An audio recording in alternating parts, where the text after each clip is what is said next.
শবে বরাত রহমত, মাগফিরাত ও বরকতের রাত। এই রাতে আমাদের কি করা উচিত? প্রথমত, নফল নামাজ পড়ুন। রাসূল সাল্লাল্লাহু আলাইহি সাল্লাম এই রাতে ইবাদতে মশগুল থাকতেন। আপনি চাইলে তাহাজ্জুদ ও অতিরিক্ত নফল নামাজ আদায় করতে পারেন। এই রাতে বেশি বেশি তওবা ও দোয়া করুন। হাদিসে এসেছে, আল্লাহ এই রাতে বান্দাদের গুনাহ মাফ করেন। আপনি বলতে পারেন, হে আল্লাহ, তুমি ক্ষমাশীল, ক্ষমা করাকে ভালোবাসো, আমাকে ক্ষমা করো। এই রাতে পিতামাতা ও পরিবার এবং সমগ্র উম্মার জন্য দোয়া করুন। এই রাতে কোরআন পড়া ও জিকির করা উত্তম।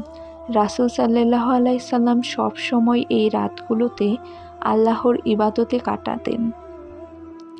এই রাতে মানুষের প্রতি বিদ্বেষ দূর করুন, ক্ষমা করুন, ভালোবাসা ছড়িয়ে দিন। আজকের রাত হয়তো আমাদের জীবনে মোড় ঘোরানোর সুযোগ। আপনি কি তা কাজে লাগাবেন?